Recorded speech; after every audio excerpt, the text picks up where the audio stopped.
La parole que le Seigneur a fait monter dans mon cœur, c'est une parole bien précise que le Seigneur a fait monter dans mon cœur. C'est dans le livre des Exode, le chapitre 1, le verset 17 au verset 21. Et dans ce livre-là, la Bible nous dit que tu peux noter le verset et puis tu vas reméditer chez toi à la maison. Et dans Exode, le chapitre 1er, le verset 17, le chapitre 17 autant pour moi, à partir du verset 21. Donc chapitre 17, à partir du verset 21. La Bible nous dit que le peuple d'Israël était brimé, opprimé. Et Pharaon, comme ça, décide. Il voit que le peuple qu'il maltraitait était de plus en plus fort, de plus en plus puissant. C'est-à-dire que les travaux dont on les accablait, exactement. Merci beaucoup, Daniel, l'apôtre. Merci beaucoup, l'apôtre. Est-ce que les gens ne comprennent pas? Ils savent pas, ils ne connaissent pas l'importance de la prière. Que Dieu nous aide à comprendre toutes ces choses-là et puis bon, à se disposer pour pouvoir vaquer à la prière. Et donc je disais comme ça que, et donc le peuple était brimé. Et donc Pharaon, il voyait que tout ce qu'il faisait au peuple juif, aux Hébreux, n'avait pas un impact parce que plus on les maltraitait, ils étaient de plus en plus forts. Or, quand on maltraite quelqu'un, c'est pour l'affaiblir. Quand on maltraite une personne parce qu'ils étaient maltraités, ils étaient vraiment accablés de travaux pour qu'ils soient faibles. Mais il voyait que tout le système qu'il avait mis en place pour affaiblir ce peuple-là l'avait rendu fort. Et donc, il ne comprenait pas comment des gens à qui on donne des travaux lourds, difficiles, comment des gens qui n'avaient pas tout le nécessaire, mais qui devenaient de plus en plus forts, ils se multipliaient, ils étaient vraiment... Et donc, il a décidé comme ça de les casser.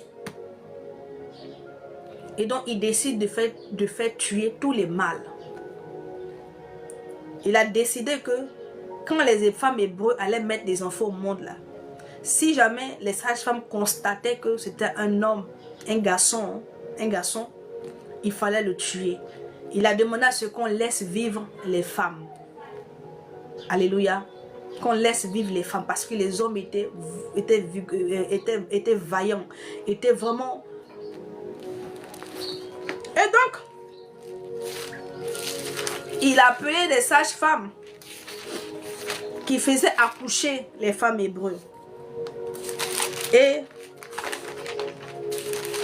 il a usé de son pouvoir, de son autorité. Certainement pour les intimider, parce que c'est lui le roi et que tout le monde était censé obéir. Tout le monde était censé faire ce que le roi demandait. J'ai envie de m'arrêter là et pour dire quelque chose. Vous savez, dans la Bible, on nous dit comme ça que d'être soumis aux autorités. La Bible nous demande ici d'être soumis aux autorités, de nous soumettre aux autorités. Mais bien aimé, la soumission dont il est question là, parce qu'une autorité ne peut pas te demander de faire quelque chose qui est contraire aux lois de l'Éternel et puis toi tu vas faire. Dans cette soumission là, il y a une restriction. Si ce que te demande l'autorité bien-aimée est contre la parole de Dieu, tu ne vas pas te soumettre. Et donc, si tu refuses de te soumettre, tu n'as pas péché. Tu n'as pas péché. Et donc, Pharaon qui était une autorité compétente, il dit à ces sages-femmes-là, il leur demande de tuer les mâles, de tuer les garçons. La Bible nous dit d'être soumis aux autorités, de vous à moi. Est-ce que ces femmes-là doivent obéir ou pas?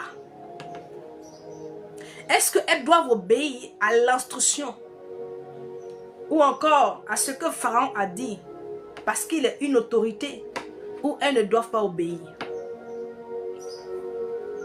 Ok, on part. Je commence le verset 17. Mais les sages-femmes craignaient Dieu. Je vais aller au verset 15 pour ceux qui... Le roi d'Égypte parla aussi aux sages-femmes des Hébreux, nommées l'une Shifra et l'autre Pua. Il leur dit, quand vous accoucherez les femmes des Hébreux, que vous les verrez sur des sièges, si c'est un garçon, faites-le mourir. Si c'est une fille, laissez-la vivre. Mais les sages-femmes craignaient Dieu et ne firent point ce que leur avait dit le roi d'Égypte. Elles laissaient vivre les enfants. La Bible dit, le roi, l'autorité, le puissant, Pharaon, leur a dit de faire tuer les garçons. Bien-aimés, mais la Bible dit que ces femmes-là, elles craignaient l'Éternel. Elles avaient de la crainte pour l'Éternel. Et donc, parce qu'elles craignaient l'Éternel, elles n'ont pas obéi à Pharaon. La crainte de l'Éternel les a emmenés, bien-aimés, à ne pas s'adonner à de telles atrocités, à une méchanceté d'une grande envergure. C'est-à-dire qu'elles n'ont pas participé à cette méchanceté, à cette cruauté, parce qu'elles avaient la crainte pour l'Éternel. Elles n'ont pas regardé même à leur vie et même à la sanction qu'elles encouraient si elles n'obéissaient pas à Pharaon. Elles ont préféré être sanctionnées que de participer à une telle atrocité. Elles ont préféré être sanctionnées par Pharaon que de faire ce qu'il leur avait demandé. Et ceci était parce que ces femmes-là, la Bible dit, elles avaient la crainte pour l'Éternel. Elles n'ont pas participé à ce péché, à cette injustice, à cause de la crainte qu'elles avaient pour l'Éternel. Vous savez, aujourd'hui les gens font tout.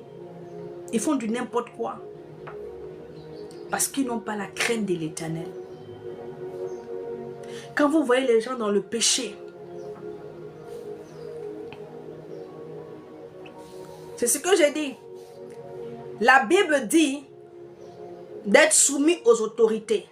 Mais si ce qu'on te demande de faire, c'est genre l'autorité compétente, on te demande de faire quelque chose et que ce qu'il te demande de faire là va contre la parole de l'Éternel, tu ne dois pas te soumettre, tu ne dois pas obéir. Oui. Et si tu le fais, et si tu n'obéis pas à ce qu'on t'a demandé de faire, tu n'as pas péché. Parce que ce qu'il te demande là n'est pas conforme à la parole de Dieu. Et donc tu as préféré obéir à l'Éternel. Donc tu n'as pas péché. Et c'est ça que beaucoup ne comprennent pas. Pharaon était une autorité. Oui. Pharaon était une autorité. Mais cependant, les femmes n'ont pas obéi. Elles ne lui ont pas obéi. Parce que ce qu'il leur demandait là n'était pas juste. Ce qu'il leur demandait de faire, ce péché, cette injustice-là, elles n'ont pas voulu participer. Parce qu'elles avaient la crainte de l'Éternel. Parce qu'elles craignaient ce Dieu. Les gens font aujourd'hui du n'importe quoi. Parce qu'il n'y a pas la crainte de ce Dieu. Les gens ne craignent plus l'Éternel. Ils font des choses sans pour autant penser. Voilà pourquoi ils ne sont pas bénis. Les gens ne sont pas bénis parce qu'ils n'ont pas la crainte, ils ne marchent pas dans la crainte de l'Éternel. Parce que celui qui marche dans la crainte de l'Éternel va s'abstenir de beaucoup de choses. Celui qui marche dans la crainte de l'Éternel, il y a des choses qu'il ne fera pas. Mais les gens aujourd'hui s'en foutent. Ils sont prêts à faire tout. Parce qu'ils ne craignent pas ce Dieu. Parce qu'il ne marche pas conformément à ses principes. Alléluia. Il ne marche pas conformément à ses principes. Ces femmes-là, tu penses que le fait de désobéir à Pharaon, elle n'encourait pas une sanction? Si. Elle savait que ne pas se plier aux exigences des pharaons allait avoir une répercussion sur elle. Allait avoir un impact. Elle allait être sanctionnée peut-être. Malgré le pouvoir, malgré la puissance, malgré l'autorité, malgré les richesses de Pharaon, elles n'ont pas obéi. Elles ne se sont pas soumises à lui. Elles ne se sont pas soumises à lui. Mais elles ont préféré faire les choses de façon juste. Peut-être que il y a d'autres sages-femmes qui l'ont fait. Hein? Est-ce qu'on me suit? Ça ne veut pas dire qu'ils n'ont pas tué les garçons. Hein? Il y a d'autres sages-femmes qui ont exécuté ce que Pharaon leur avait demandé. Et certainement que ils allaient avoir certainement des primes. Parce que pour amener ces personnes-là à avoir de tels comportements ou encore à agir ainsi, il fallait vraiment les booster vraiment avec des présents pour les encourager à faire ces choses-là. Peut-être qu'il leur a présenté des choses. Il leur a fait des promesses. Mais ces deux femmes-là, la Bible dit, elles n'ont pas obéi. Elles se sont abstenues de mettre la main sur les enfants. Il y en a d'autres qui l'ont fait. Mais ces femmes-là, elles craignaient l'Éternel. Je dis à quelqu'un, marche dans la crainte de l'Éternel. Marche dans la crainte de l'Éternel. La Bible dit comme ça que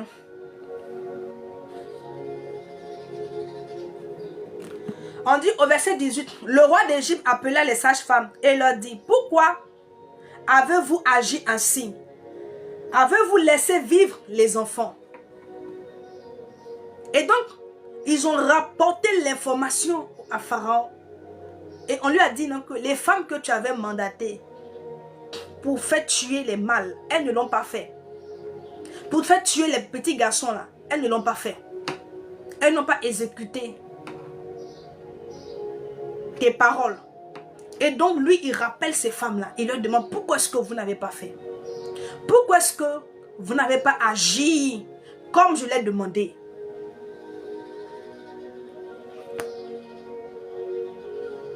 Et à cause de ce que ces femmes-là marchaient dans la sagesse, l'Éternel leur a permis, bien-aimé, leur a donné une parole de sagesse.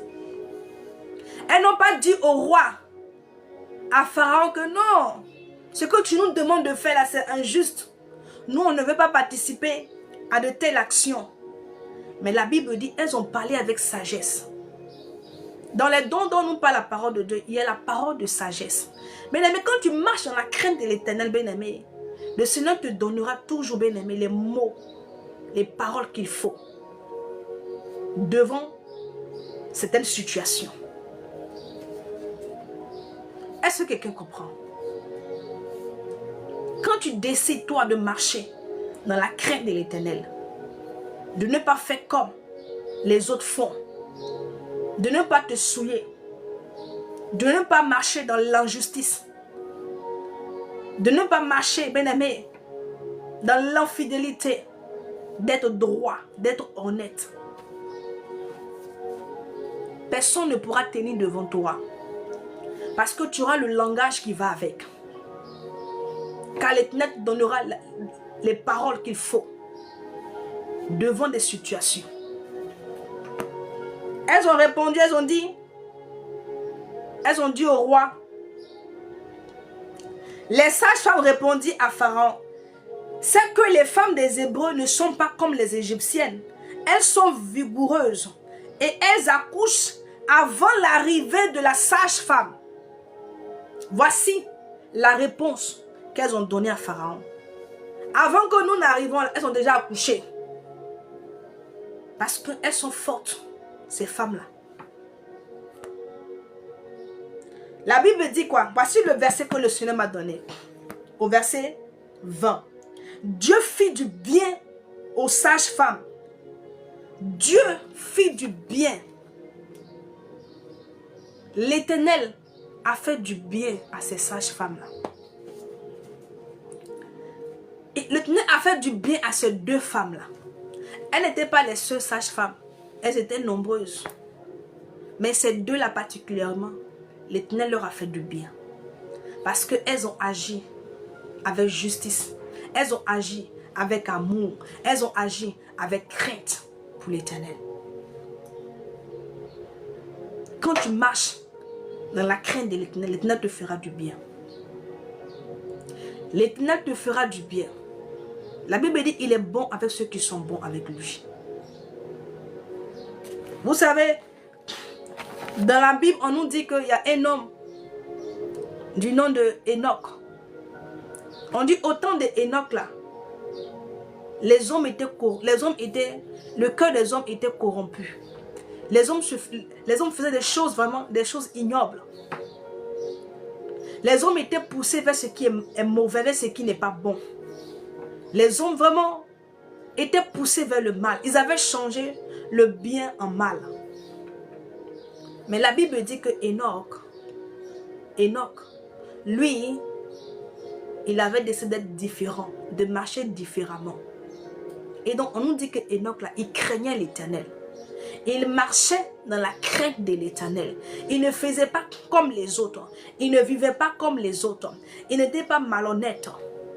Il n'était pas menteur. Il n'était pas voleur. Il ne prenait pas la femme des autres. Il n'opprimait pas la veuve. Il n'opprimait pas l'orphelin. Lui, il marchait différemment. Il marchait dans la crainte de l'Éternel. Et la Bible dit que durant toute sa vie, il a marché ainsi, dans les voies, dans la crainte de ce Dieu. Et la Bible dit que Enoch a été enlevé par l'Éternel. Il a été enlevé. Je dis à quelqu'un, marche dans la crainte de l'Éternel. Crains ce Dieu-là. Dieu fait du bien.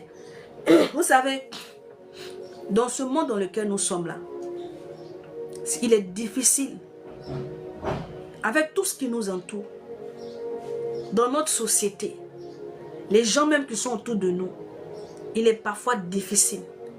Il est difficile, bien aimé, difficile de marcher dans les voies de Dieu. Mais, vous savez, quand une personne décide, elle, de s'inscrire et de marcher dans les voies de l'Éternel, l'Éternel fait du bien à cette personne-là. Oui. L'Éternel fait du bien. Quand l'Éternel est sur son trône, il cherche des hommes qui le craignent, des hommes qui l'aiment, des hommes qui lui sont soumis, des hommes qui sont fidèles à lui. Dieu cherche ces hommes pour leur faire du bien. Et Dieu veut faire du bien à ces personnes-là. Je dis à quelqu'un, sois de ces personnes-là, bien-aimés, qui craignent l'Éternel. Et l'Éternel te fera du bien. Il fera du bien à ta maison. Il fera du bien à tes enfants. Il fera du bien à tes parents.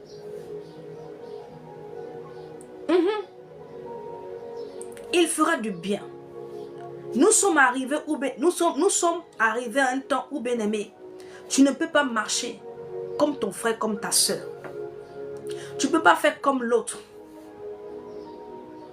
Où tu es arrivé là, bien-aimé, tu ne peux pas suivre ta camarade. Tu ne peux pas suivre ton ami. Tu ne peux pas marcher parce que ton ami fait ceci, tu le feras aussi. Cherche à être différent. Et que ta différence, la bien-aimée, ce qui t'emmène à être différent, bien-aimé, c'est la parole de Dieu. Parce que tu as décidé de marcher sur cette parole. Il arrivera un temps, et ce temps est déjà arrivé. Le Seigneur va commencer à mettre la différence. Les gens seront bénis. Mais ça sera ceux-là qui le craignent véritablement.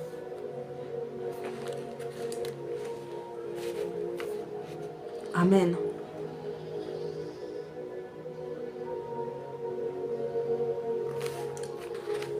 Ok, je vais prier pour toi. Et je te donne la deuxième parole que le Seigneur m'a donnée ce matin. On va aller rapidement. Mais je donne la deuxième parole et puis on prie. On va aller dans le livre de Galates, le chapitre 5. Je vais prendre Galates, le chapitre 5.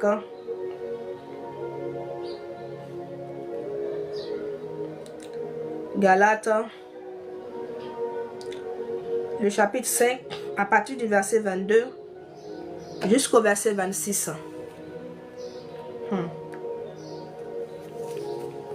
La Bible dit ici, il dit, mais le fruit de l'esprit, c'est l'amour, c'est la joie, la paix, la patience, la bonté, la bénité, la fidélité, la douceur, la tempérance. La loi n'est pas contre ces choses. Ceux qui sont en Jésus ont crucifié la chair avec ses passions et ses désirs. Si nous vivons par l'esprit, marchons aussi par l'esprit. Alléluia.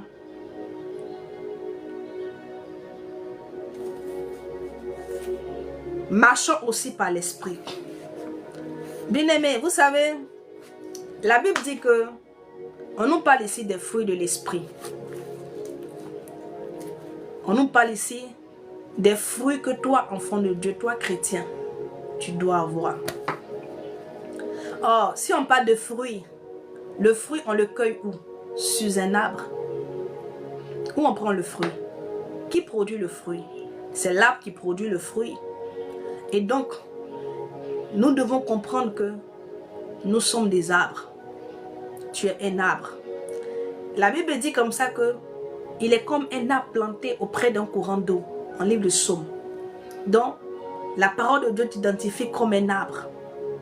Mais un arbre qui doit porter des fruits. Un arbre qui doit produire des fruits. Et donc, en tant que chrétien bien-aimé, tu dois avoir des fruits. Tu dois avoir des fruits. Et les fruits que toi, tu dois produire là, ce sont ces fruits-là que la Bible nous dit en Galates 5, le verset 22. L'amour. Voici le premier fruit que tout chrétien doit produire. Tout chrétien doit produire l'amour. Parce que tu es un arbre. Et tout arbre est censé produire des fruits. Il y a des chrétiens aujourd'hui qui ne produisent aucun fruit. Ils ont le Saint-Esprit. Ils parlent en langue, mais ils n'ont pas de fruits. Et d'autres pensent que le fait de parler en langue là, c'est un fruit. Ce n'est pas un fruit. Hein. C'est une manifestation de l'esprit. Le parler en langue, c'est un don. Le parler en langue là, c'est un don. C'est un don. La Bible dit, toi, tu dois produire des fruits. Quel genre de chrétien tu es? Ou quel genre de chrétien nous sommes? Quel genre de chrétien? Quand le Seigneur Jésus-Christ est passé devant le figuier, il a vu des feuillages. Il s'est approché, il a vu qu'il n'y avait pas de fruits, il n'y avait pas de figues. Il a maudit le figuier.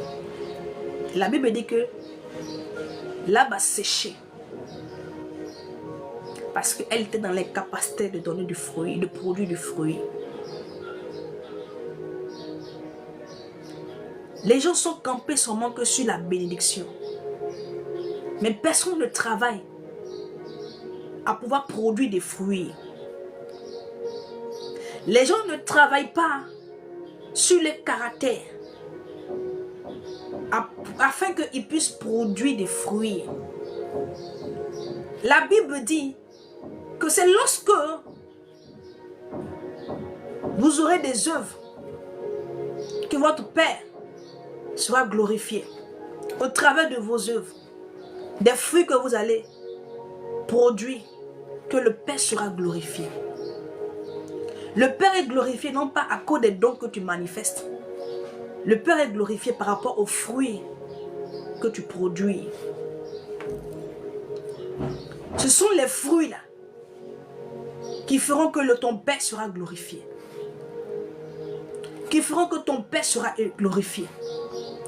Mais les gens ne travaillent pas sur les caractères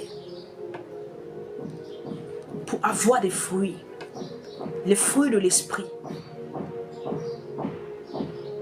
Les fruits de l'esprit.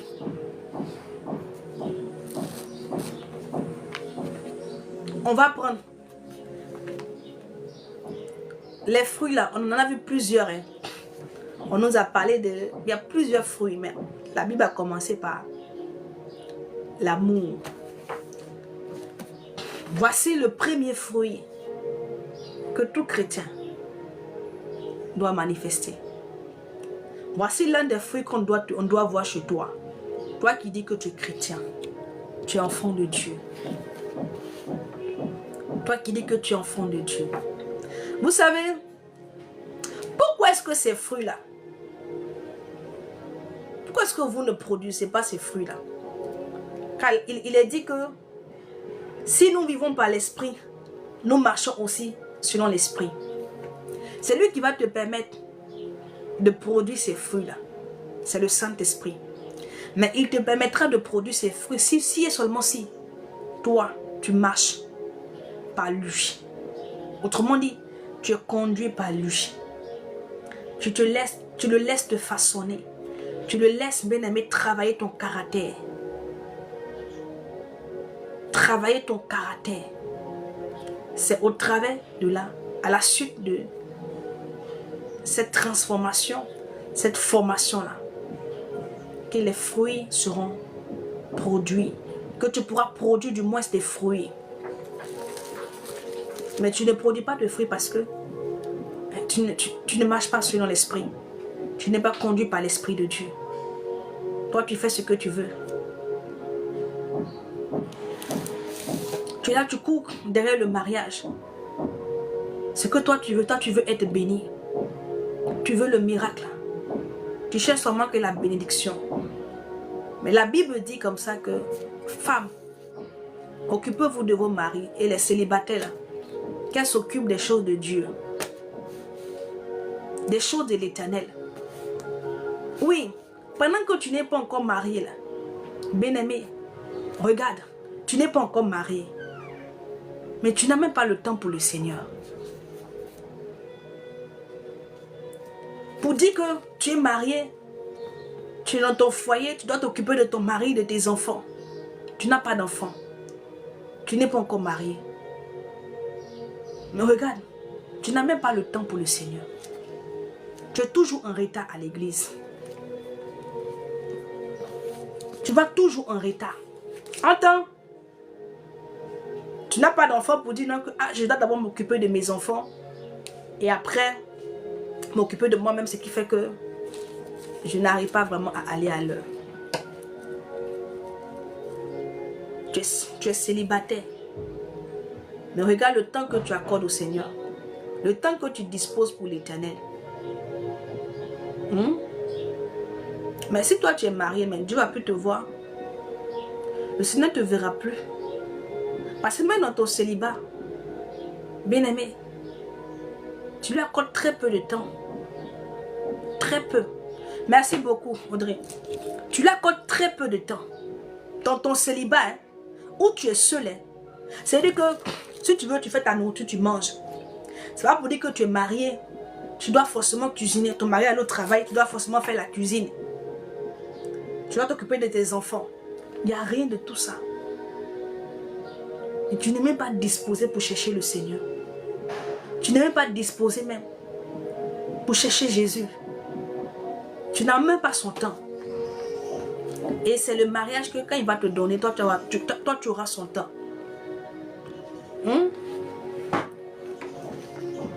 Toi tu es sûr que même actuellement où tu es célibataire, tu n'as pas trop le temps pour le Seigneur.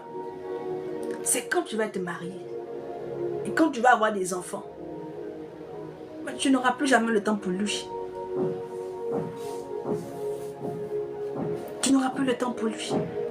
Au moment où tu es encore célibataire, tu n'es pas encore marié là. Bien-aimé, dispose-toi pour le Seigneur. Profite de ce temps-là. Jeune, cherche le Seigneur. Je reviens sur mon verset. Et dans la Bible dit que nous devons produire des fruits. On nous parle des fruits de l'esprit. Quand le Saint-Esprit, quand tu as accepté le Seigneur et que l'Esprit, le Seigneur a fait habiter en toi son esprit là, ce n'est pas vraiment que pour que tu puisses lancer ton pied pour que les malades soient guéris, pour que les gens tombent. Ce n'est pas pour que seulement que quand tu fais comme ça, toute la foule là, pas à gauche. Mais quand il a fait habiter son esprit en toi, c'est pour que tu aies des fruits. Pour que tu puisses produire, en tant qu'un arbre, tu puisses produire des fruits dignes de l'esprit. Parce que le monde, l'esprit du monde aussi, donne à ceux-là qui sont dans le monde de produire aussi des fruits. Et là-bas, les fruits qui sont là-bas, c'est la haine, la médisance, le mensonge. Dans le monde, il y a aussi des fruits que ceux qui sont là-bas produisent aussi. Et donc nous, en tant qu'enfants de Dieu, nous avons aussi des fruits que nous sommes censés produire. Nous sommes censés avoir. Ce qui fera, ce qui nous différencie, c'est quelque chose, ce qui va nous différencier de ceux du monde. Mais si nous marchons par l'esprit, si nous marchons par l'esprit, que le Seigneur nous aide. Je vais prendre ce verset-là. Que le Seigneur t'aide, qu'il m'aide, qu'il nous aide à produire des fruits. Qui nous aide. Parce que le Saint-Esprit que tu as reçu là, il y a beaucoup de chrétiens qui parlent en langue, mais qui n'ont pas les fruits. Ils ont des dons, mais ils n'ont pas les fruits de l'esprit. Mais c'est pas normal. Tu peux pas seulement qu'avoir les dons et puis ne pas avoir les fruits. Parce que les dons là, tu peux les avoir et puis le dernier jour ne pas entrer. Tu peux avoir les dons et puis à la fin être disqualifié. Et à la fin, c'est-à-dire que le passage sera fermé pour toi. C'est les fruits là qui te permettront d'entrer. Quand la Bible déclare que chacun travaille à son salut, cela voudrait dire que chacun travaille à avoir les fruits de l'esprit. Tu dois travailler pour manifester ces fruits-là. Il ne faut pas seulement que prier, travailler, prier, jeûner pour avoir la puissance. Pour avoir plus d'onction. Que ta prière ne se limite pas seulement que bien-aimé à ça. Que ta prière ne soit pas limitée que sur la demande de la puissance de l'onction. L'onction est bonne. La puissance est bonne. C'est des choses qui sont bonnes. Mais il ne faut pas t'arrêter qu'à ça. Il faut chercher aussi à avoir des fruits. La Bible nous parle de l'amour. Mais dit que le premier fruit même là, c'est difficile pour nous de le manifester. L'amour. L'amour. On va aller en 1 Corinthiens, le chapitre 13, à partir du verset 4 à 8. Ce matin, le Seigneur m'envoie dire à quelqu'un, il est temps pour toi d'avoir des fruits, de manifester les fruits de l'esprit. Qu'on voie ces fruits-là sur toi et que le monde témoigne que tu es un enfant de Dieu. Oui, tu sais, ce qui va amener les gens du dehors à témoigner que toi, effectivement, Christ vit en toi et que tu es un enfant de la lumière.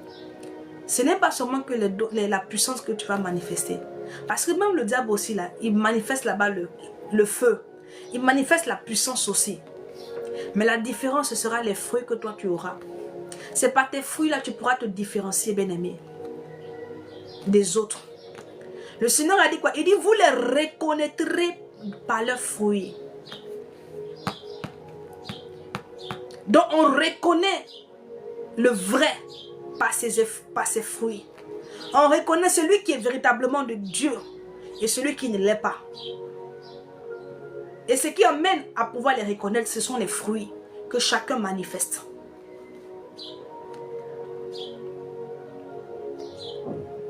Que chacun manifeste. Vous les reconnaîtrez par leurs œuvres, par leurs fruits. Quel est le fruit que toi tu manifestes? Quel est le fruit que toi tu as produit? Quel est ce fruit? Quel est ce fruit?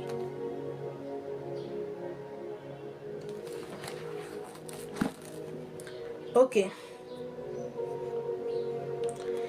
Il dit ici, la charité est patiente.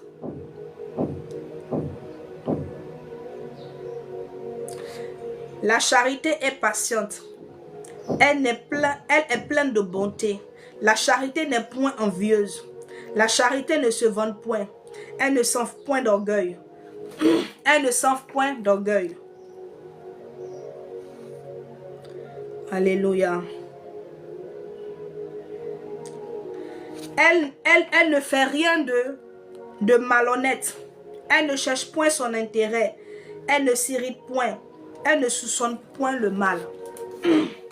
Voici ce que la charité, qui est l'amour. Celui qui a l'amour là, voici les sentiments qu'il manifeste. On dit celui qui a l'amour, celui qui a ce fruit de l'esprit là, qui est l'amour. Il est patient. Est-ce que toi, tu es patient? On doit toujours te venir te dire, il faut patienter. Mon frère, fortifie-toi. Le Seigneur va faire. Parce que tu n'es pas patient. Donc, ton impatience demande que tu n'as pas l'amour. Ce n'est pas moi je le dis. Hein? C'est la parole qui le dit. Le fait d'être impatient, là, ça demande que tu n'as pas l'amour. Tu n'as pas l'amour en toi. Or, tu as le Saint-Esprit. Or, le Saint-Esprit a des fruits qui veut manifester en toi. Mais toi, tu as l'Esprit de Dieu. Tu parles en langue. Tu parles en langue seulement.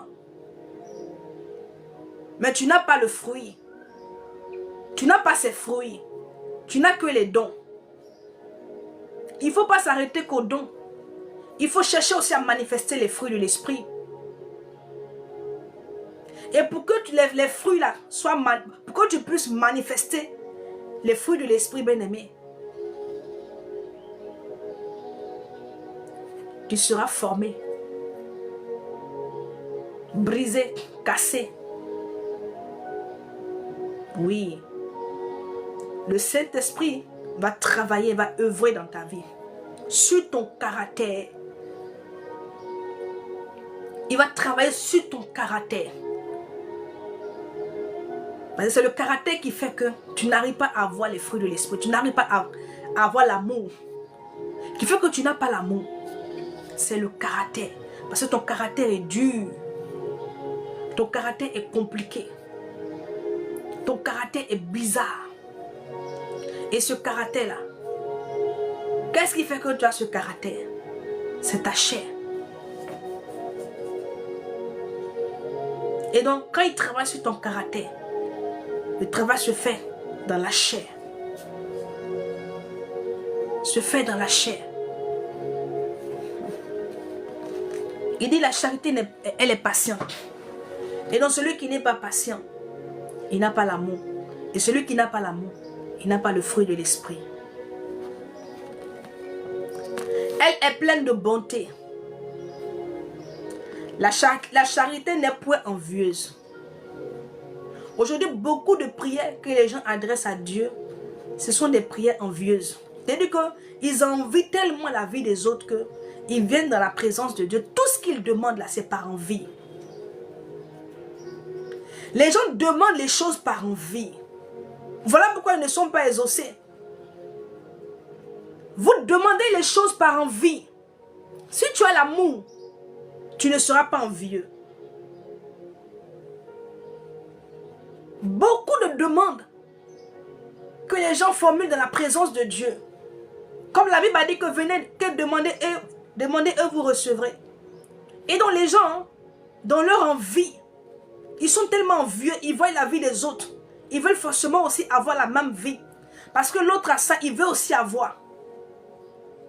Tu sais le sacrifice qu'il a fait pour avoir ce qu'il a. Tu sais par quoi il est passé pour aujourd'hui être là où il est. Connais-tu les épreuves, le feu dans lequel il est passé? Si Shadrach et Meshach ont été élevés à une certaine position, bien aimé, c'est parce qu'ils sont passés d'abord par le feu. Ils sont passés par le feu. On dit c'est après le feu là. Ils ont été gradés. Ils ont été promus. Ils ont été élevés encore. Ils sont d'abord passés par le feu. Quand toi tu vois la vie des autres, mais tu veux en même temps, tu veux aussi avoir ce que l'autre a. Tu veux forcément avoir ce que l'autre a. Et la plupart de vos prières, c'est par envie que vous demandez des choses à Dieu. Et voilà pourquoi il ne vous les accorde pas. Parce qu'il connaît votre cœur. Il connaît votre cœur. Il sait que vous demandez parce que vous avez vu dans la vie de votre voisin. Vous avez vu dans la vie de l'autre. Et c'est par rapport à ce que vous avez vu que vous venez demander. Voilà pourquoi la Bible dit que l'œil est la lampe du corps. Et beaucoup, leur lampe là, elle est défaillante. On dit que l'œil là, c'est la lampe du corps. Si elle est en bon état là, tout le corps sera stable. Mais si l'œil est en mauvais état, il y aura problème. Et beaucoup, ils voient, mais leur, c'est-à-dire que les yeux là, sont en mauvais état. Parce que tout ce qu'ils font de mauvais là, c'est par rapport à ce qu'ils ont vu. Et dans l'œil, la lumière n'est pas... C'est-à-dire que l'œil qui est censé être la lumière là, n'est pas la lumière pour eux. Leur lumière est éteinte. C'est éteint. Mais l'amour n'est pas envieux. Toi, tu as envie. Mais tu n'as pas l'amour. Tu n'as pas l'amour. Des pasteurs qui envient le ministère de l'autre. Hein? Parce que vous savez, l'envie là, c'est-à-dire que ceux qui sont envieux là, quand ils n'arrivent, parce que quand tu as ce sentiment là, je t'assure que ça va t'emmener à te compromettre. Parce que tu veux forcément, tu vas vouloir à tout prix avoir ce que l'autre a. Donc tu seras emmené à te compromettre. Tu seras emmené, bien-aimé, à faire des choses qui ne glorifient pas le Seigneur. Parce que tu n'es pas d'abord patient. Et puis tu envies encore la vie de l'autre. Or, avec Dieu, c'est la patience. Quand le Seigneur entre dans ta vie, là, la première des choses qu'il t'enseigne, là, c'est la patience et la persévérance. Quand le Seigneur entre dans ta vie, la première des choses qu'il t'enseigne, c'est la patience et la persévérance. Si tu n'es pas patient, il faut déposer, il faut partir. Parce qu'il va t'emmener à avoir ce fruit-là en toi. La patience qui est dans l'amour.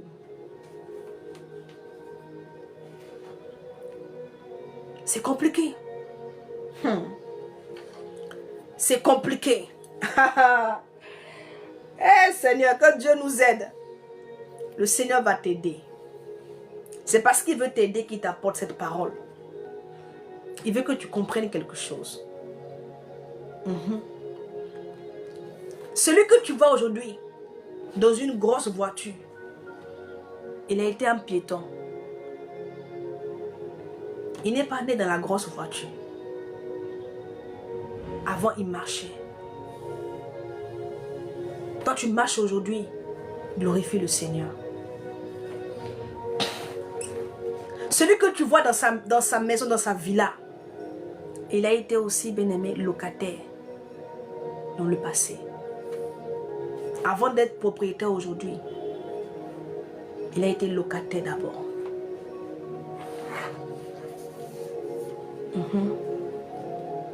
Celui que tu vois aujourd'hui qui est chef d'entreprise, il a été d'abord. C'est-à-dire qu'il a été employé d'abord. Il a travaillé pour les gens d'abord. Avant d'être aujourd'hui chef. Avant d'être aujourd'hui directeur ou encore fondateur. D'être aujourd'hui, bien aimé, son propre chef. Il était un employé. Donc, ça ne sert à rien d'envier l'autre parce que tu ne connais pas son parcours. Tu ne sais pas par quoi il est passé. C'est parce qu'il a été patient.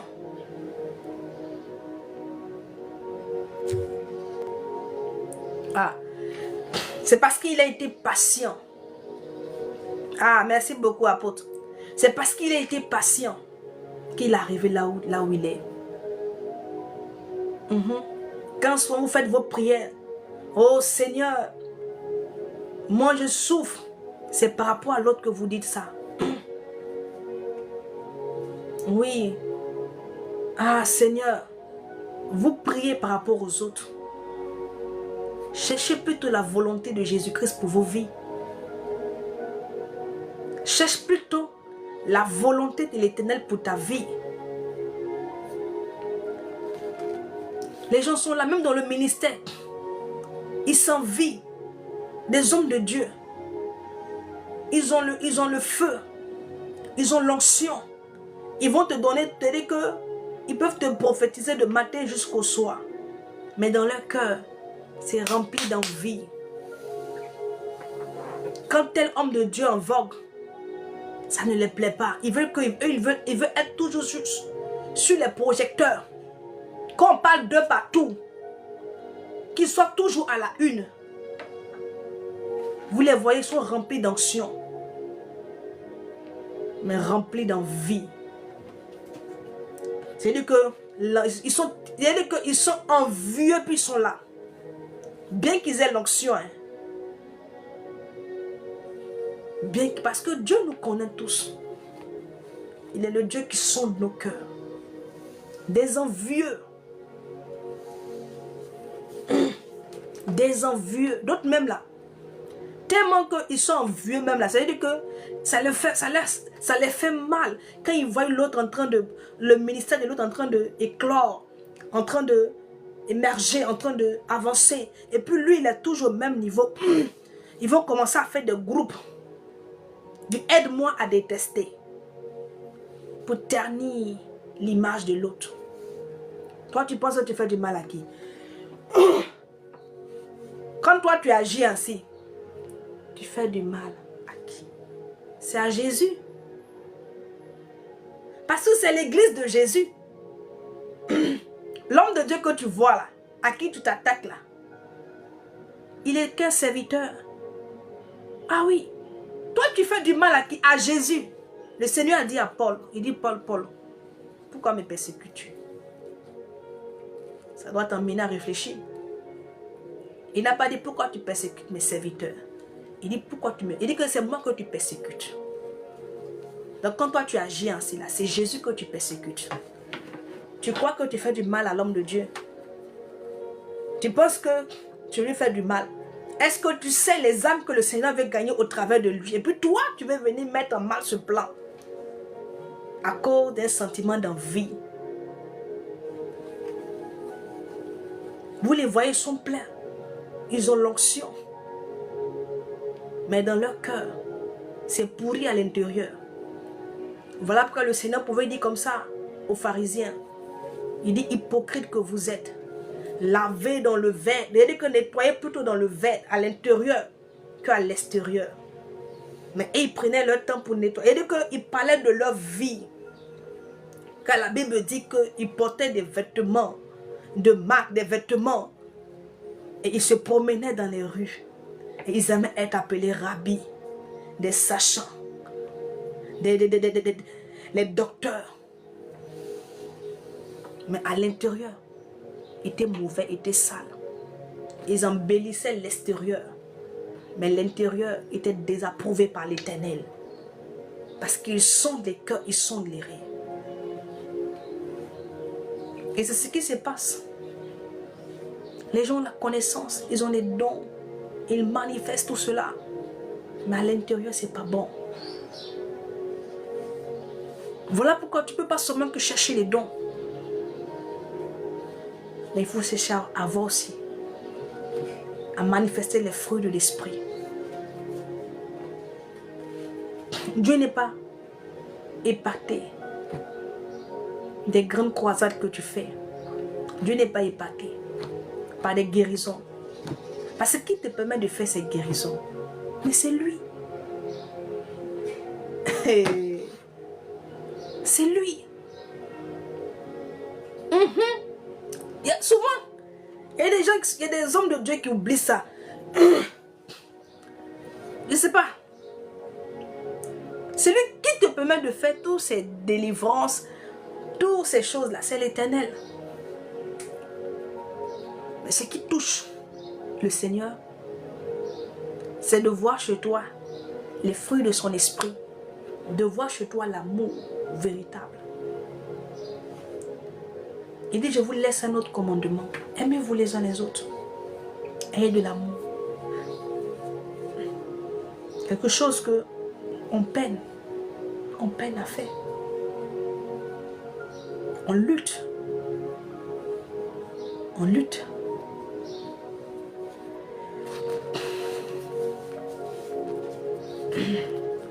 Il dit, la charité ne se vend point. C'est-à-dire qu'elle ne se vend point. La charité, l'amour ne se vend point. Moi, je suis ceci. Moi, je suis tel homme de Dieu. Voici ce que moi j'ai bâti. Tu n'es rien. C'est Jésus qui fait que les gens te regardent aujourd'hui. Sinon que tu n'es rien. Que chacun comprenne qu'il n'est rien. Quand David est dans les champs là-bas, qui le connaissait? Qui chantait pour lui? Personne ne chantait pour David. Il faisait des exploits dans les champs là-bas. Il pouvait aller attraper les lions là, se battre avec eux. Il menait des batailles là-bas. Mais qui l'applaudissait? Il n'y avait personne. Qui chantait pour lui? Ou qui a chanté pour lui? Qui le connaissait? Mais quand l'Éternel a décidé de le révéler aux hommes, bien aimé, c'est à partir de là que les gens commencent à chanter pour lui. Les gens commencent à applaudir publiquement. C'est l'Éternel qui fait ça. C'est lui qui donne un nom. Il donne une image. Que personne ne se... Que les gens soient humbles. L'amour ne se vante pas. Ça démontre l'orgueil, le degré d'orgueil. Le niveau d'orgueil. Les gens sont là, ils ne sont pas humbles. Même pour les voir, pour parler avec eux. les hommes de Dieu. Je ne sais pas. Un dispositif mais qui ne dit pas son nom. Les gens ne sont pas humbles. Ils sont imbus de leur personne, de leur titre qu'ils ont. L'amour ne se vend point. Ce que tu as aujourd'hui, le travail que tu as, la vie, la belle vie que tu as, c'est Dieu qui te fait grâce. C'est Dieu qui te fait grâce. Descends un peu. Laisse l'orgueil. Tu n'es rien sans Jésus. C'est parce que le Seigneur a décidé, il a voulu te bénir et il t'a béni.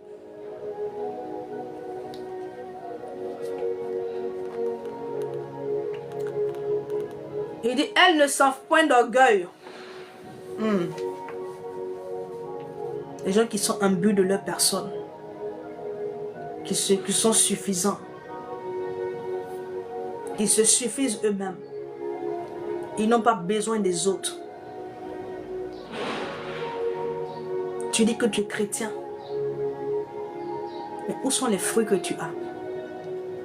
Quels sont tes fruits? On te voit seulement que dans le feu. Présente-nous tes fruits, tes œuvres.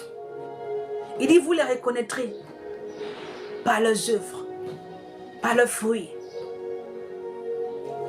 Car, il dit, un arbre qui est bon produit de bons fruits. Et un arbre qui est mauvais produit de mauvais fruits. Produit de mauvais fruits. Pour les consulter, ils vont te dire, il faut payer. Il faut payer. C'est vrai que beaucoup ont eu cette expérience-là, sont tombés sur les méchantes personnes. Parce que les fidèles aussi, ils ne sont pas simples. Ils ne sont pas simples. Je vous assure. Dans cette affaire de Dieu là, dans cette affaire de servir le Seigneur là, il y a trop de frustration. Il y a trop de frustration. Les hommes de Dieu sont blessés chaque jour. Ils sont blessés par certains fidèles, par la méchanceté, par le mépris, par vraiment pas beaucoup de choses. Mais que chacun comprenne. Et nous devons comprendre que toi qui es appelé au ministère, tu dois comprendre que tu seras confronté à ce genre de chrétiens. Et tu ne dois pas laisser les hommes t'emmener à produire des mauvais fruits. Ne laisse pas les hommes t'emmener à produire de mauvais fruits. Joseph pouvait regarder ses frères qui avaient peur. Quand leur père Jacob est mort, ils avaient peur. Ils se sont dit, ben, Jacob, notre père n'est plus. Mais c'est que Joseph va régler notre cas. Parce que ce que nous lui avons fait, non. Et chaque jour, il s'assied, il réfléchissait. C'est-à-dire qu'ils avaient peur de Jacob. Ils avaient peur des représailles. Parce qu'ils se disaient, oh, il va nous faire du mal. C'est certain, il nous fera du mal. Parce qu'on a été odieux avec lui. Ils ont vécu qu'un poil. Ils sont venus dire à Jacob que tu avais promis à notre père que tu n'allais rien nous faire. Parce qu'ils ne dormaient pas bien. Leur sommeil était troublé. Jacob leur a dit, il dit, vous avez projeté de me faire du mal. Ça, c'est un fait. Parce que l'intention que vous aviez était de me faire du mal, était de me nuire, était de me détruire.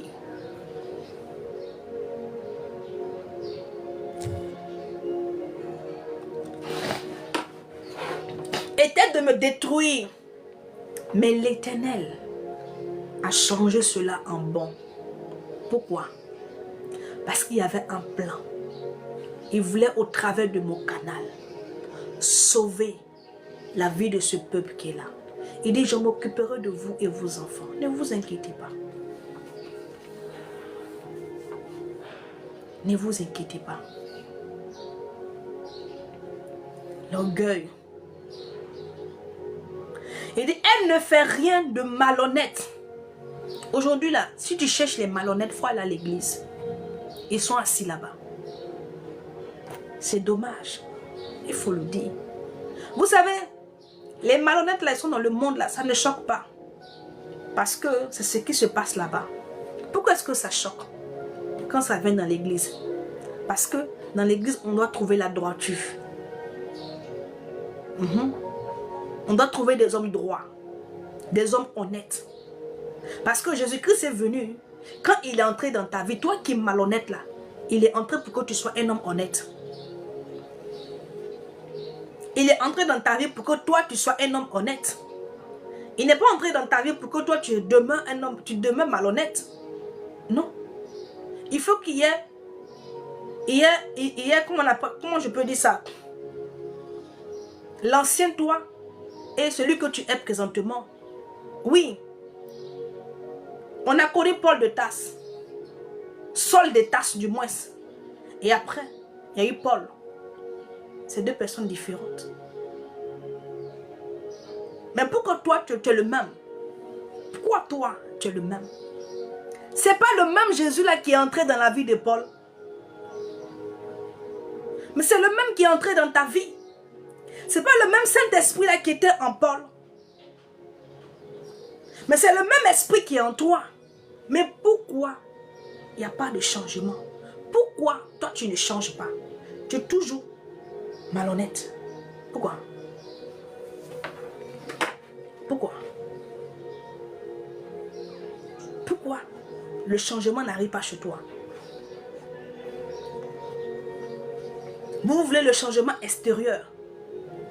Beaucoup sont ces chrétiens-là qui veulent un changement, mais que le changement soit extérieur. C'est-à-dire que Dieu change leur situation, il leur donne un bon mari, une belle femme, il dispose de voyage pour eux, un bon travail, une bonne situation financière. Mais et l'intérieur là? L'intérieur doit être changé, ton caractère doit être façonné, doit être changé aussi. Parce que le Seigneur n'est pas venu seulement que pour t'accorder vraiment toutes ces choses-là. Il est venu pour te façonner, pour façonner ton caractère, pour te transformer, pour te changer. Il est venu pour ça aussi. Il n'est pas venu pour que tu te maries seulement. Mais regarde un peu. Avec ce caractère que tu as, mais tu vas briser la vie de quelqu'un. Ah oui.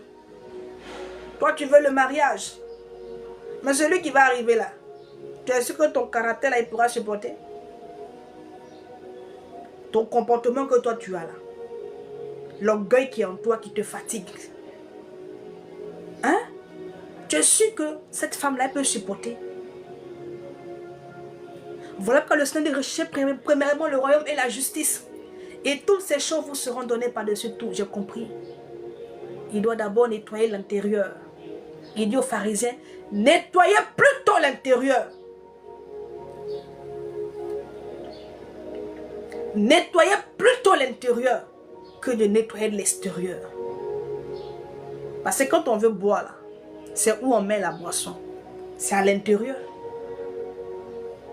Il faut assainir l'intérieur. Il faut purifier l'intérieur.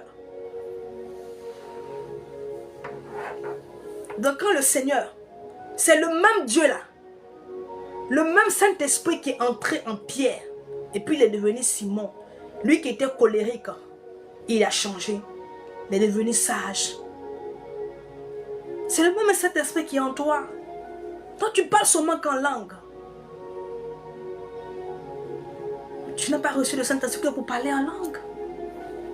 Il a d'autres choses, d'autres missions. Il a d'autres missions pour lesquelles qu'il doit accomplir dans ta vie. Il doit te façonner, changer ton caractère. Parce que de toi doit sortir des fruits, de bons fruits, des fruits agréables. Ah, merci beaucoup, frère. Des fruits agréables. Alléluia. Et les gens depuis, ça fait... Et puis, vous les voyez comme ça là. Quand tu les vois, quand ils voient les nouveaux convertis là, que Dieu commence à utiliser, qui ont un zèle excessif pour le Seigneur, qui sont vraiment... Ah, nous, il y a longtemps, on est dedans. Le chemin est long. Tu vas les entendre. Ah, ça fait 30 ans que j'ai donné ma vie à Jésus-Christ. Mais 30 ans, ton comportement n'a pas changé. Ton caractère n'a pas changé. Mais tu dois... Ça doit te révolter. Ton 30 ans, tu es le même colérique. 30 ans, tu es encore dans les mensonges. Ça fait 30 ans que le Saint-Esprit vit en toi. Mais tu es encore dans les mensonges. Tu es malhonnête. Tu ne peux pas t'empêcher de faire ça. Ça fait 30 ans. 30 ans. Nambroso varias. Quand le Seigneur vient dans ta vie, là, quand il entre dans ta vie, te donne le salut. C'est pour aussi, bien-aimé, te transformer. Il est venu pour te bénir, mais aussi de changer, de transformer intérieurement. Il dit, elle ne cherche point son intérêt. Elle ne s'irrite point. Elle ne se sonne point. On va aller tout doucement. Elle ne cherche point son intérêt. L'amour ne cherche point son intérêt. La Bible dit que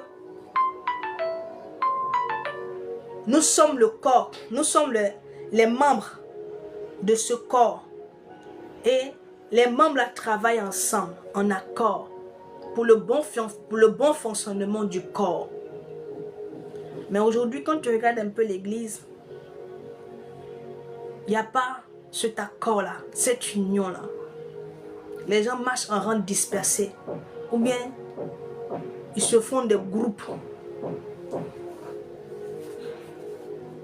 Des petits groupes. Et dans ça, là, chacun cherche son intérêt. Beaucoup sont là, vous les voyez crier Jésus. Mais leur intérêt, c'est pour leur propre intérêt. Beaucoup sont dans le service de Dieu. Ce n'est pas pour l'intérêt du royaume. C'est pour leurs propres intérêts. C'est pour leur propre intérêt. Voilà pourquoi quand tu acceptes le Seigneur bien-aimé, le Seigneur a dit quoi? Celui qui veut me suivre, qu'il renonce à lui-même, qu'il renonce à ses intérêts, qu'il laisse ses intérêts, qu'il laisse sa volonté et qu'il me suive en cherchant non pas ses intérêts, mais l'intérêt du royaume. Mais beaucoup cherchent leurs propres intérêts. C'est-à-dire que eux là, c'est eux. Le reste là, ils s'en fichent. Ils n'ont pas l'amour. Ils s'en fichent de son frère qui est là. Il s'en fout de son frère qui est là. Lui, ce sont ses intérêts. Le reste là, ce n'est pas son problème.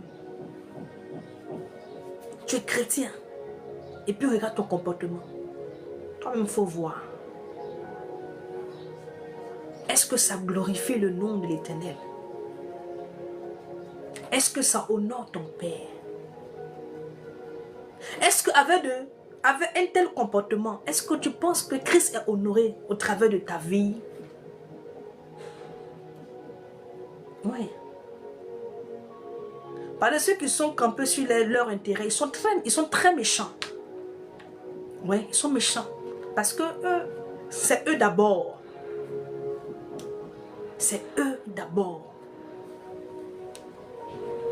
C'est parce que la veuve de Sarepta n'a pas regardé à ses intérêts qu'elle a servi d'abord le prophète Élie.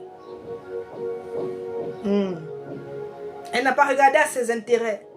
Elle dit, bon d'accord, je te donne, toi, il faut prendre. Et elle a été bénie par la suite. Elle a préféré d'abord nourrir le prophète. Elle a pensé d'abord au prophète. Même son fils était là. Elle aurait pu dire, mais mon fils. Et mon fils. Mais elle a donné d'abord. Elle n'a pas regardé ses intérêts. Elle d'abord.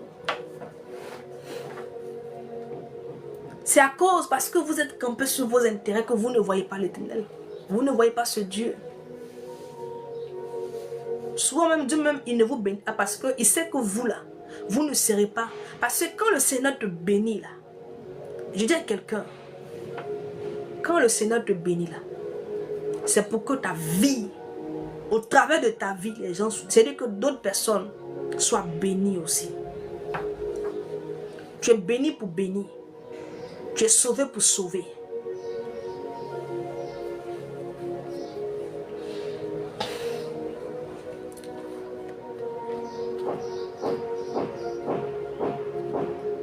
On dit, elle ne cherche pas. Elle ne cherche point son intérêt. Donc ceux qui sont campés sur leur intérêt là, vous n'avez pas de l'amour. Parce que ton intérêt va t'emmener à banaliser l'autre. À mettre ton frère à côté. Quand tu aimes là, toi-même tu te mets à côté. Et puis tu parles pour l'autre. Tu cherches le bien de l'autre. Tu ne regardes pas pour toi. Tu dis pour moi c'est pas grave. Tu cherches le bien de l'autre. Tu cherches le bien de l'autre. Sans te soucier de ton propre cas. Et quand le Seigneur te voit, il voit de tes actions, de tes sentiments dans ton cœur. Il dit, voici quelqu'un selon mon cœur. Quelqu'un qui a de l'amour. Il dit, mon prie pour moi, pour ma santé. Donne-moi ton nom, je vais prier. On a déjà fini. Donne-moi ton nom, s'il te plaît, je vais prier.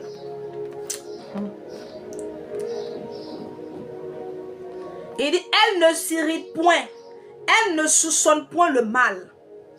Il y a des gens là, ils ont le don de discernement. Ils voient tout ce qui est mauvais chez les gens. Ouf. Moi j'ai le don. Tout ce qui est mauvais, c'est ce qu'ils voient. Et parce que toi-même, le mal est en toi.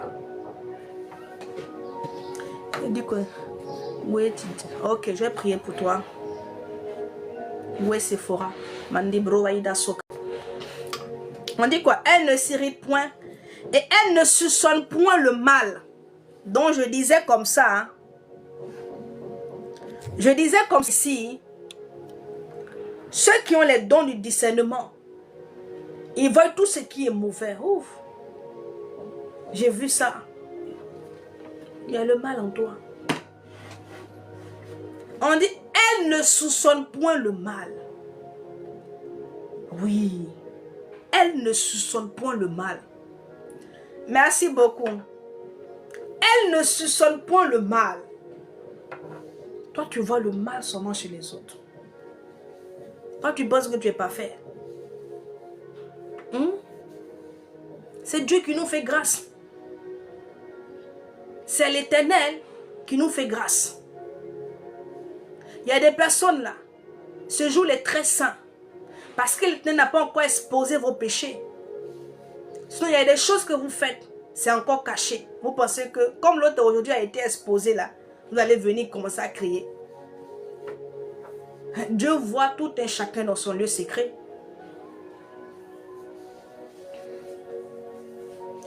Elle ne se réjouit point de l'injustice. Elle ne se réjouit point de l'injustice. De l'injustice, du tort. Il y a des personnes, elles se réjouissent du malheur des autres. Parce que tout simplement, peut-être qu'elles ont eu un conflit ou bien elles ont eu peut-être un problème avec ces personnes-là. Quand le malheur atteint ces personnes-là, elles se réjouissent. Ah, c'est bien fait pour lui. C'est bien fait pour elle. Tu connais pour toi demain. On dit quand une personne est en train de traverser la rivière et que la personne est en train de se noyer, toi qui es là, qui est censé traverser aussi, il ne faut pas rire. Parce que tu ne connais pas ton sort. Toi, tu te réjouis du malheur de l'autre. Tu te réjouis parce que l'autre, sa relation n'a pas abouti. au mariage. Ah, elle est venue crier sur tous les toits ici. Ah, voici ça maintenant. Où est le mariage là? Et tu te réjouis. Vous ne savez pas que vous qui n'aimez pas, c'est-à-dire que qui n'appréciez pas le bonheur des autres là. Le bonheur, il est contagieux. Mais comme tu n'apprécies pas là, ça ne viendra pas vers toi. Ça ne viendra pas parce que c'est parce que c'est mauvais que tu dénigres. Donc comment ça va venir vers toi? Comment ça va te contaminer?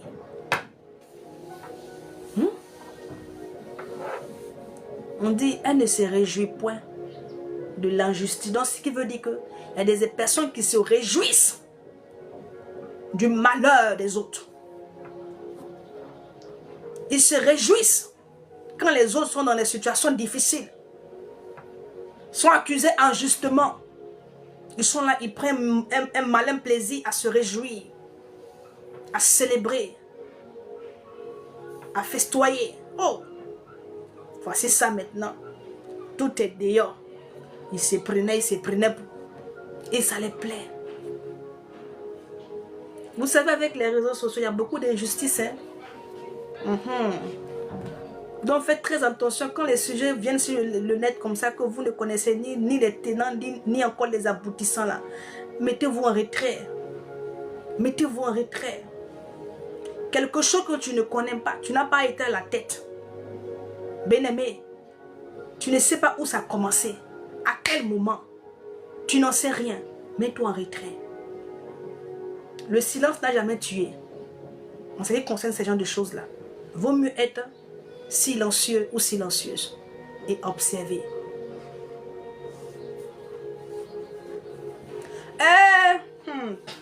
C'est ça, hein, tu as dit. Depuis qu'elle s'est mariée là, il n'y a pas d'enfant. Elle a sauté ici. Voici ça. Les gens sont mauvais. Moi, je ne parle pas aux païens. Moi, je parle des chrétiens. Des chrétiens. Quand la soeur passe comme ça, là, depuis là, quand on leur dit de réfléchir d'abord, là, il a vu net. Ils sont là, ils se réjouissent.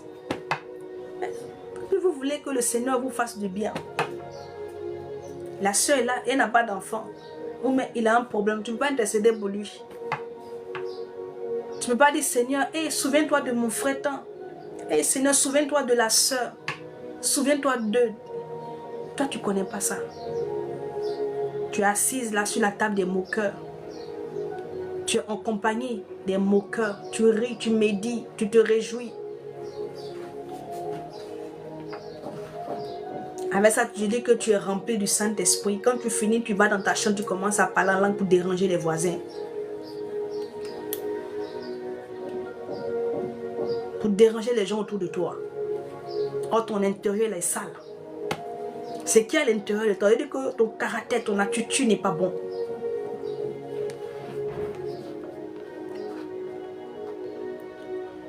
Mais on dit, elle se réjouit de la vérité.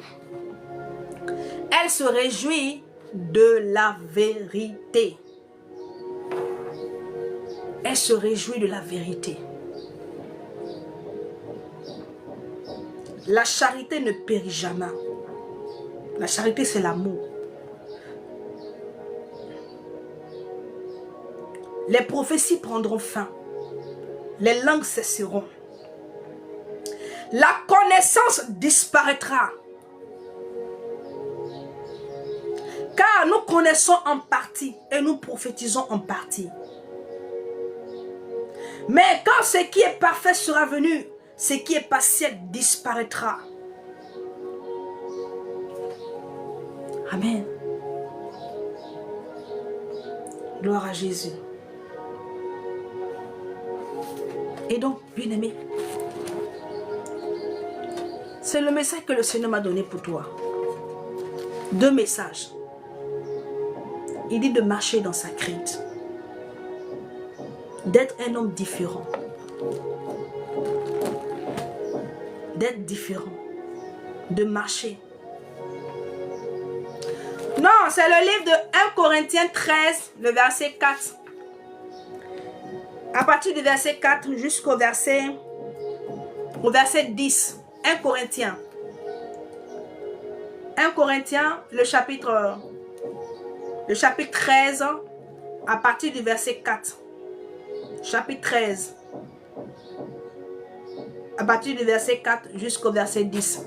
Maintenant, Galates, là, on nous parle donc de l'amour, les fruits de l'esprit. Galates 5, le verset 22 jusqu'à 26. Et donc, voici les deux éléments que le Seigneur me donne pour toi. Ce sur quoi il t'interpelle en ce jour. Ce pourquoi il a permis que tu sois là pour que tu puisses entendre. Il t'exhorte, il t'appelle à marcher dans sa crête, à marcher dans la crête de son nom. Il t'appelle à marcher dans la crainte de son nom. Marcher dans la crainte, bien-aimé. C'est pas marcher dans la peur. Non, non, non, c'est pas ça. Quand on dit marcher dans la crainte de l'Éternel, c'est cultiver un profond respect et une révérence pour Dieu, dans l'obéissance et dans la soumission. C'est ça, marcher dans la crainte. Donc, c'est ce à quoi le Seigneur t'appelle. Et le deuxième point ici, le Seigneur te dit, en tant qu'arbre, tu es censé produire des fruits. Et les fruits que tu dois produire, ce sont les fruits de l'esprit. Et que tu dois travailler. Ou du moins, marcher par l'Esprit de Dieu. Selon l'Esprit. Afin que tu produises les fruits dignes, propres à l'Esprit. Ne t'imagine pas que si tu continues à marcher par la chair et à suivre les penchants de la chair, tu vas produire des fruits. Car tout ce qui vient de la chair est contraire à ceux de l'esprit. La chair a des désirs contraires à l'esprit. Or, celui qui marche par l'Esprit de Dieu, celui qui est conduit par le Saint-Esprit, et celui qui laisse l'Esprit de Dieu œuvrer en lui, le façonner. Parce que quand il te façonne, quand il te brise, quand il te casse, quand il te forme, c'est pour former quelque chose en toi. Le caractère de Christ. Il vient enlever ton caractère que tu as. Et il met en toi le caractère de Jésus. C'est pour ça que le Seigneur pouvait dire comme ça. Il dit, je vous donnerai un cœur nouveau. Et je mettrai en vous un esprit nouveau. Afin que vous marchiez dans mes voies. C'est pour que tu aies un caractère nouveau. Pour cet homme ou pour cette femme nouvelle que tu es. Car la Bible déclare que si je suis en Christ, je suis quelqu'un de nouveau. Je suis une créature nouvelle. Et donc, tu ne peux pas être une créature nouvelle avec et encore avoir l'ancien caractère que tu avais auparavant. Ça ne concorde pas. Oui. Comment tu peux dire que tu es quelqu'un de nouveau? Tu es une créature nouvelle. Et puis, tu as encore le caractère que tu avais hier. De celui que tu étais hier. Quand toi-même tu te regardes, tu regardes ta vie, ton parcours avec le Seigneur. Quand tu examines, est-ce qu'il y a une évolution? Est-ce que tu t'es amélioré? Non. Est-ce que tu t'es amélioré? Quand tu regardes là, est-ce que tu es content de voir celui que tu es en train de devenir? Ou la femme que tu es en train de devenir? Quand tu te regardes honnêtement,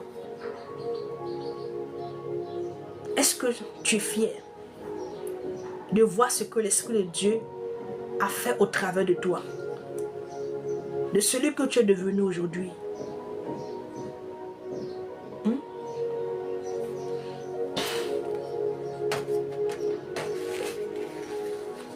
Que chacun fasse son examen et son bilan. Que chacun fasse son examen et son bilan. En principe, il doit y avoir une différence. entre celui que tu étais hier et celui que tu es aujourd'hui. La différence dans le caractère, dans le langage, dans la façon de procéder, dans la façon d'agir. Il doit y avoir une différence. Si hier tu étais quelqu'un qui était imprudent, qui agissait comme ça par les émotions, aujourd'hui tu es quelqu'un qui prend beaucoup du recul par rapport à des situations. Tu ne te précipites pas pour faire les choses. Tu ne laisses pas non plus tes émotions te guider. Mais tu fais appel à la sagesse. Tu es plus posé. Tu es plus posé dans tes décisions. Bien-aimé, est-ce que c'est ce que toi tu fais aujourd'hui? Est-ce que c'est cette personne que tu es aujourd'hui? Est-ce que tu es quelqu'un de nouveau aujourd'hui? Beaucoup de chrétiens disent je suis une nouvelle créature. C'est juste des paroles. C'est juste des paroles. Ils le disent comme ça. Mais en eux-mêmes, il n'y a rien qui a changé. Il n'y a rien. Pas plus tard qu'hier, tu étais là-bas, tu as sifflé les bières. Tu as sifflé les bières là-bas. Il n'y a rien qui a changé. Mais on lutte. On lutte. Ce qui, moi, me donne la force, le courage de continuer. Parce que je vois, bien-aimé, quelque chose d'extraordinaire, de meilleur devant. C'est quand je regarde celle que j'étais hier et ce que je suis en train de devenir aujourd'hui, ce que le Seigneur a fait de moi, ce qu'il fait de moi. Je vois un écart, un fossé. Je vois une grande différence. Je dis, hein? Donc, si le Seigneur arrive à faire, c'est qu'il y en a plus. Donc, il faut que je m'abandonne, je me jette dans ses mains. Afin qu'il me façonne plus, qu'il me casse, qu'il me transforme. Parce que je suis aussi surprise. Et en même temps, il y a la joie dans mon cœur de voir que je me bonifie. Je vois le changement dans mon comportement. Ça peut paraître banal. Dans mes agissements, je peux voir une maturité. Oui, je vois que j'ai grandi spirituellement. Je n'aborde plus les problèmes comme je les abordais avant.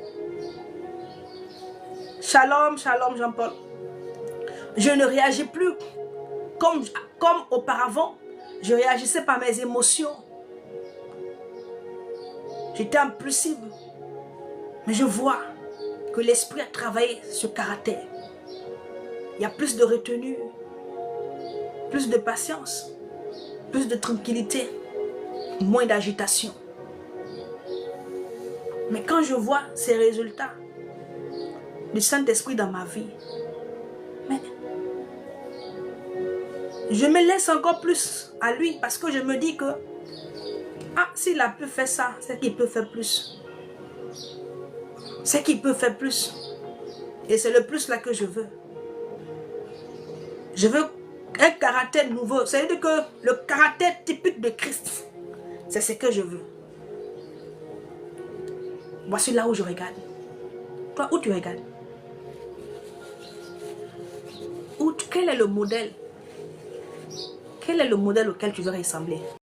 Tu veux ressembler aux grandes stars? Quel est ton modèle? Oui, parce qu'on est motivé par quelque chose. Quelque chose qui nous motive. Moi, ce qui me motive, c'est le caractère de Christ là. C'est ça qui me motive chaque jour. Où on lui fait du mal et puis il ne réagit pas. Et puis béni là. C'est ça qui me motive. J'ai dit, il faut que j'arrive là, à ce niveau là. Je dois manifester cet amour là. Je dois. Je ne cherche pas seulement que la puissance. Moi, la puissance, je l'ai déjà. Le pouvoir là, je l'ai. Ah oui. La puissance, je l'ai. Le pouvoir, je l'ai. Mais ce qui va donner du poids à cette puissance, c'est le caractère. Si le caractère va avec, si tu as le caractère bien-aimé qui va avec, tu as tout gagné. C'est notre caractère qui fait que le Seigneur se sépare de nous, ou encore qui nous éloigne du Seigneur. Notre caractère, notre caractère. Ce qui fait que tu n'as pas de l'amour. C'est tout ce qu'on a cité là. Ce sont les branches de l'amour. Hein. On dit c'est celui qui a de l'amour là. On dit que l'amour, les fruits de l'esprit, on a parlé de l'amour. Je n'ai même pas cité tous les autres fruits. Hein. Bien aimé. Tu vois comment on est loin et qu'on doit travailler davantage. En ce qui concerne notre transformation, on doit travailler davantage. Bien aimé, moi je te dis quelque chose. C'est vrai que tu as des besoins. Mais je te dis que si tu travailles ton caractère, si tu travailles ton caractère, je t'assure que quand ton caractère sera, ton caractère sera travaillé par l'Esprit de Dieu. Ça va t'emmener à agir autrement et tu vas voir la gloire de Dieu. La bénédiction va arriver à toi. Ah, tu penses que l'obstacle là c'est que le sorcier, que l'occultisme, ou c'est quoi? Non, il y a un obstacle, mais il y a quelque chose qui combat, qui fait la guerre à notre âme. Tu sais c'est qui? C'est ta chair, c'est ton caractère. Shalom, shalom. Il fait la guerre à ton âme. Il empêche ton âme d'être en paix. Il empêche ton âme d'avoir du repos. Il empêche ton âme de prospérer. C'est ta chair. Ton caractère. Car si tu n'as pas le caractère qui va avec, tu ne seras pas béni. Tu ne seras pas béni. Tu ne seras pas approuvé par l'Éternel. La Bible dit que quand l'Éternel approuve les voies d'un homme, quand il approuve les voies d'un homme, il dispose favorablement à son égard, même ses ennemis. Oui, quand il approuve tes voies. Mais pour que tes voies soient approuvées là, il y a des actions que tu vas poser. Il y a des actes que tu vas poser. Ah, si les actes que tu poses là sont dictés, conduits par tes émotions, mais tu ne seras jamais approuvé. Mais si tu es dicté, conduit par l'Esprit de Dieu, mais tu seras approuvé par l'Éternel. Oh, il y a une guerre qui se passe en nous. Il y a une guerre, une bataille. Il y a une bataille. Il y a l'esprit qui est là. Il y a la chair qui est là. C'est une lutte. Et nous sommes au milieu.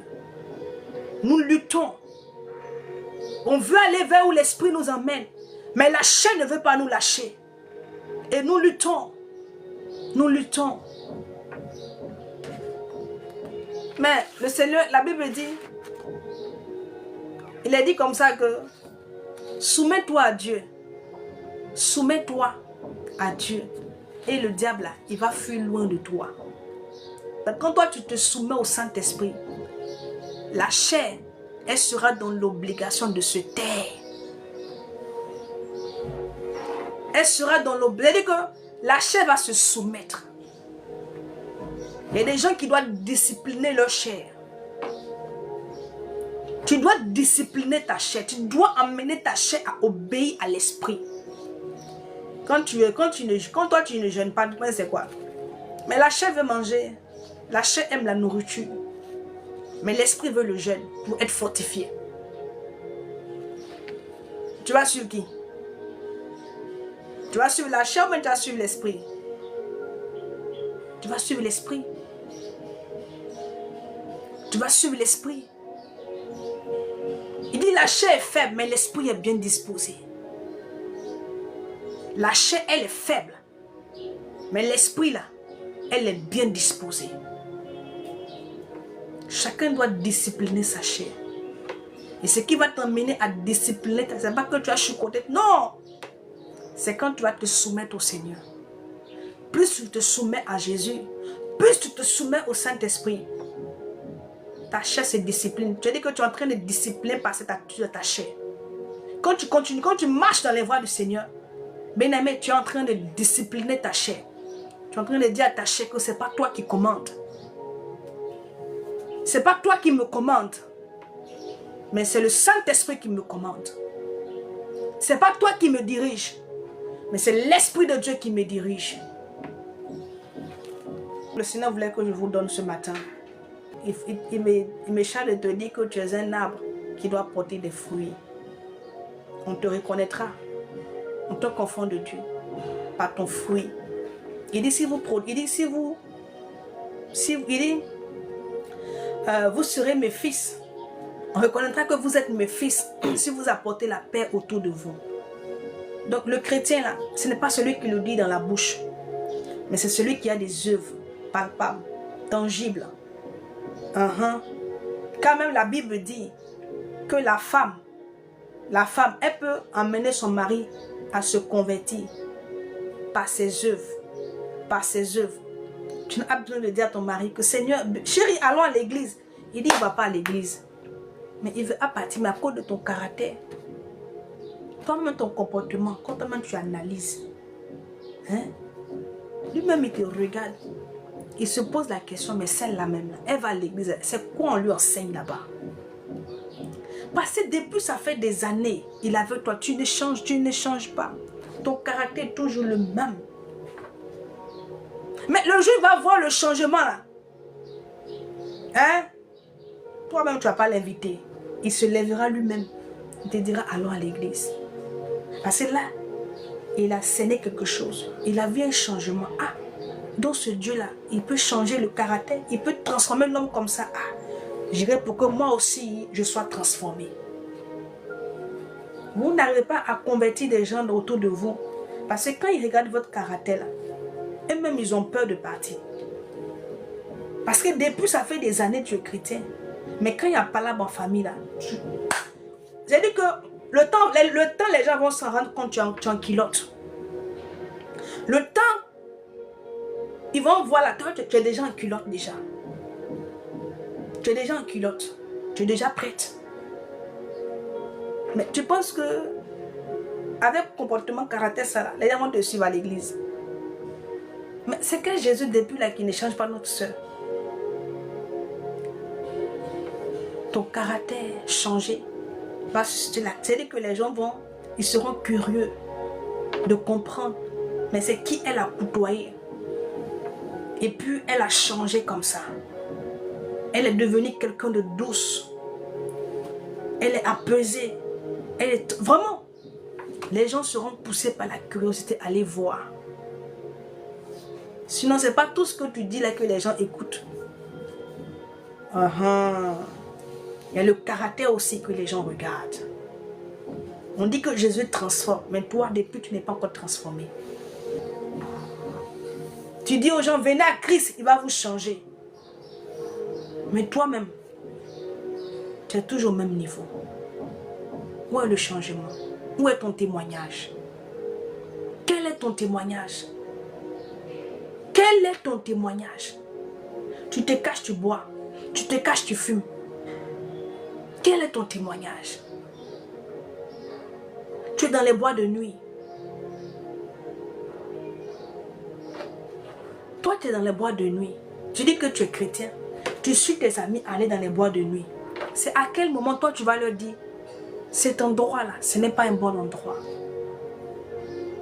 Tu ne les invites jamais à l'église. Mais eux, là, quand ils t'invitent dans les bois de nuit, tu les suis.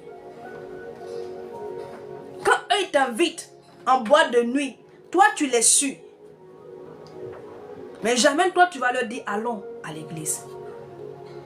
Quand il s'agit de fêtes, quand il y a des cérémonies, il y a des choses, eux, ils vont t'appeler, ah, viens, on va partir, mais tu pars. Mais toi aussi, il faut les inviter un jour à l'église. Il faut aussi un jour les inviter. Dans ton environnement, dans ton monde. Il faut leur permettre aussi de découvrir vraiment, de côtoyer vraiment ce que toi tu fais. D'entrer dans le monde dans lequel tu es. Pour voir un peu comment ça se passe. Car la Bible dit que nous ne sommes pas de ce monde. Nous ne sommes pas de ce monde. Hein? Il y a des personnes même, souvent, moi je ne vous comprends pas. Ils sont là souvent comme ça, ils sortent avec des personnes. Eux-mêmes, ils se sont mis dans le cœur qu'ils ne vont plus boire. Mais je ne sais pas comment vous vous laissez faire convaincre. Comment vous vous laissez faire convaincre. Ah, c'est juste un verre. Et puis tu ris, tu prends, tu bois. Où sont tes convictions?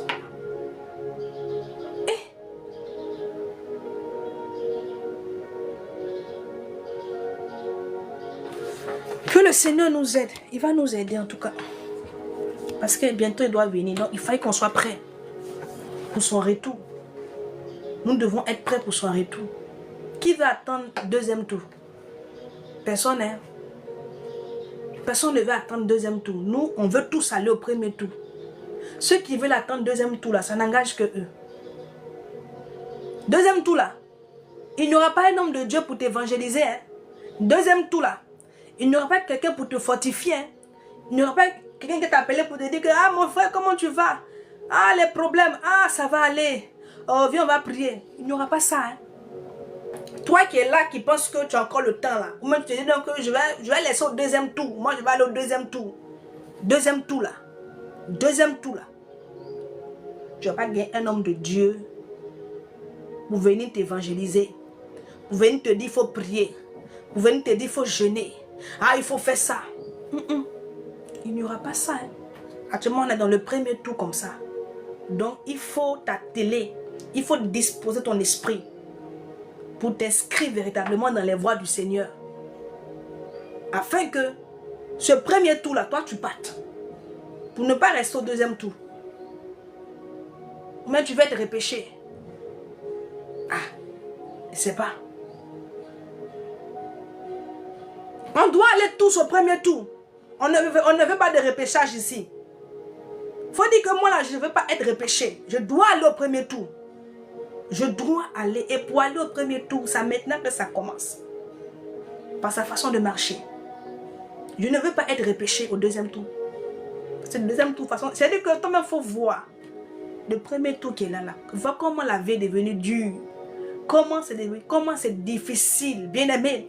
Il faut voir les difficultés, les tribulations, les combats que nous subissons. Surtout nous les chrétiens même là. On est la cible du diable. C'est nous qui guettent. Ceux du monde là, ils sont déjà avec lui. Donc c'est nous qui le combattons. C'est nous sommes, c'est-à-dire que la cible première du diable là, ce sont les chrétiens. Ce sont les chrétiens. Il fut de cela une année où j'ai fait un songe. J'ai vu des gens descendre du deuxième ciel. Des géants, des êtres bizarres. Et je pouvais les entendre. Allons attaquer les chrétiens. J'ai bien entendu. Il dit, allons attaquer les chrétiens. C'est-à-dire que le diable va emmener ses agents. Leur fonction, leur mission là, c'est d'aller vers les chrétiens. Aller les persécuter. Les emmener à abandonner la foi. Voilà pourquoi la vie des chrétiens n'est pas aussi facile que ça. C'est une vie glorieuse, mais qui est remplie de combats et de batailles. Que chacun s'arme de courage. Et que chacun se bat avec l'aide que lui donne, avec l'aide du Saint-Esprit, pour pouvoir passer au premier tour. Pour que tu puisses passer au premier tour, moi j'ai parlé on doit tous passer au premier tour. Celui qui va être repêché là, c'est son problème. Ok, je vais prier pour continuer. Adonai, je bénis ton nom, je te rends grâce pour ta fidélité, pour ton amour, pour ta bienveillance. Je prie au Saint-Esprit, Père, que tu bénisses ta parole et que tu aides tout un chacun ici présent, Seigneur Père, à marcher dans tes voies, Seigneur Père, et par-dessus tout à se laisser conduire par toi. Je crois que, Seigneur, Si nous nous laissons conduire par toi, nous marcherons dans ta crainte. Et par-dessus, nous pourrons porter des fruits. Et au travers de ces fruits-là, le Père sera glorifié. Bénis ta parole, qu'elle soit scellée dans leur cœur, Seigneur. Et que cette parole apporte le changement, la transformation dans leur vie. Au nom de Jésus. Amen.